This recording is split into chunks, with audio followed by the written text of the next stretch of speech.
Doctor Shamanur ಶಿವಶಂಕರಪ್ಪನವರು ಇತ್ತೀಚೆಗೆ ನಮ್ಮೆಲ್ಲರನ್ನು ಅಗಲಿ ಹೋಗಿದ್ದು ಇಡೀ ವೀರಶೈವ ಲಿಂಗಾಯತ ಸಮಾಜಕ್ಕಷ್ಟೇ ಅಲ್ಲ, ಎಲ್ಲ ಸಮುದಾಯದ ಜನತೆಗೆ ತುಂಬಲಾರದಷ್ಟು ನಷ್ಟ ಉಂಟಾಗಿದೆ. ಅವರು ಗ್ರಾಮೀಣ ಭಾಗದಿಂದ ಹುಟ್ಟಿ ಬೆಳೆದು ಗ್ರಾಮ ಪಂಚಾಯಿತಿ ಅಧ್ಯಕ್ಷರಾಗಿ, ಶಾಸಕರಾಗಿ, ಸಂಸದರಾಗಿ, ಸಚಿವರಾಗಿ, ನಗರಸಭೆಯ ಅಧ್ಯಕ್ಷರಾಗಿ ಮಾಡಿದಂಥ ಕೆಲಸ ಒಂದಲ್ಲ ಎರಡಲ್ಲ, ಸಹಸ್ರಾರು. ಆದರೆ ಅವರ ಸಾಧನೆ ಸದ್ದು ಗದ್ದಲ ಇಲ್ಲದೆ ಸಾಧನೆ ಮಾಡಿದಂಥ ಹಿರಿಯ ಜೀವಿ.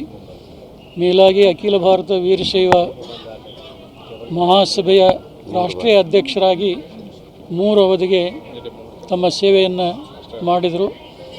ವೀರಶೈವ ಲಿಂಗಾಯತ ಸಮುದಾಯದ ಐಕ್ಯತೆಗಾಗಿ ಒಂದು ಸಮರಸ ಮನೋಭಾವನೆಗಳನ್ನು ಬೆಳೆಸುವಂಥ ನಿಟ್ಟಿನಲ್ಲಿ ಭಾಳಷ್ಟು ಪ್ರಾಮಾಣಿಕ ಪ್ರಯತ್ನವನ್ನು ಮಾಡಿದರು. ವೀರಶೈವ ಧರ್ಮ, ಗುರು ಪರಂಪರೆ ಇವುಗಳ ಬಗ್ಗೆ ಅಪಾರವಾದಂಥ ಒಲವನ್ನು ಅವರು ಇಟ್ಟುಕೊಂಡಿದ್ದರು. ಇತ್ತೀಚೆಗೆ ಜುಲೈ ತಿಂಗಳಲ್ಲಿ ಇದೇ ದಾವಣಗೆರೆ ಮಹಾನಗರದಲ್ಲಿ ಪೀಠಾಚಾರ್ಯರ ಮತ್ತು ಶಿವಾಚಾರ್ಯರ ಶೃಂಗ ಸಮ್ಮೇಳನವನ್ನು ನಡೆಸಿ ಪ್ರಾಚೀನ ವೀರಶೈವ ಧರ್ಮದ ಇತಿಹಾಸಕ್ಕೆ, ಗುರುಪೀಠ ಪರಂಪರೆಯ ಒಂದು ಆದರ್ಶ ಮೌಲ್ಯಗಳನ್ನು ಎತ್ತಿ ಹಿಡಿಯುವಂಥ ಕಾರ್ಯವನ್ನು ಮಾಡಿದರು. ಬಹುಶಃ ವೀರಶೈವ ಪಂಚಪೀಠದ ಇತಿಹಾಸದಲ್ಲಿ ಆಗಲಿ, ಯಾರೇ ಅಗಲಿ ಹೋದಂಥ ಸಂದರ್ಭದಲ್ಲಿ ಪಂಚಪೀಠದ ಜಗದ್ಗುರುಗಳು ಒಂದು ಪಾರ್ಥಿವ ಶರೀರಕ್ಕೆ ಹೂಗುಚ್ಛ ಸಮರ್ಪಣೆ ಮಾಡಿ ಹೋಗ್ತಾ ಇದ್ದಂಥ ಅನೇಕ ಸಂದರ್ಭ. ಆದರೆ ಡಾಕ್ಟರ್ ಶಾಮನೂರು ಶಿವಶಂಕರಪ್ಪನವರು ಅಗಲಿದಂಥ ಸಂದರ್ಭದಲ್ಲಿ ಜಗದೊಳವರು ಏನು ಈ ಪಾರ್ಥಿವ ಶರೀರವನ್ನು ಅಂತ್ಯಕ್ರಿಯೆ ಮಾಡುವಂಥ ಸಂದರ್ಭದಲ್ಲಿ ಪಂಚಪೀಠದ ಎಲ್ಲ ಜಗದ್ಗುರು ಕೂಡ ಆ ಕಾರ್ಯ ಮುಗಿಯೋ ತನಕ ಅಲ್ಲಿದ್ದು ಕಾರ್ಯ ನೆರವೇರಿಸಿದ್ದು ಇತಿಹಾಸದಲ್ಲಿ ಇದು ಮೊಟ್ಟ ಮೊದಲು ಅಂತ ಹೇಳಲಿಕ್ಕೆ ಭಾಳ ಹೆಮ್ಮೆ ಅನ್ನಿಸ್ತಾ ಇದೆ.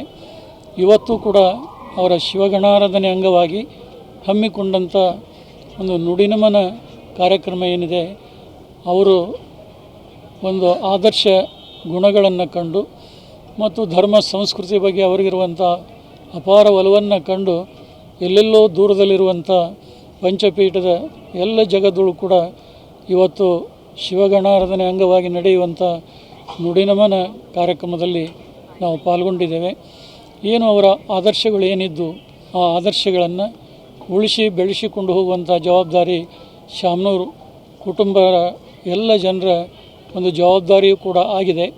ಹಿಂದೆ ಡಾಕ್ಟರ್ ಶಾಮನೂರು ಶಿವಶಂಕರಪ್ಪನವರು ಸಮಾಜವನ್ನು ಕಟ್ಟಿ ಬೆಳೆಸುವಂಥ ನಿಟ್ಟಿನಲ್ಲಿ, ಧರ್ಮ ಪರಂಪರೆಗಳನ್ನು ಉಳಿಸುವಂಥ ನಿಟ್ಟಿನಲ್ಲಿ ಯಾವುದೇ ಒಂದು ರಾಜಕೀಯ ಇಚ್ಛಾಶಕ್ತಿಗೆ ಬಲಿಯಾಗದೆ ಸ್ಪಷ್ಟವಾದಂಥ ಧ್ವನಿಯಲ್ಲಿ ಏನು ಸತ್ಯವನ್ನು, ಧರ್ಮವನ್ನು, ನ್ಯಾಯವನ್ನು ಎತ್ತಿ ಹಿಡಿತಾಯಿದ್ರು. ಅಂಥ ಕಾರ್ಯವನ್ನು ಅವರ ವಂಶಸ್ಥರು ಕೂಡ ಅದನ್ನು ಮುಂದುವರಿಸಿಕೊಂಡು ಬರ್ತಾರೆ ಅನ್ನುವಂಥ ಒಂದು ಆತ್ಮವಿಶ್ವಾಸ ನಮ್ಮೆಲ್ಲ ಪಂಚಪೀಠದ ಜಗದೊಳಗೂ ಕೂಡ ಇದೆ.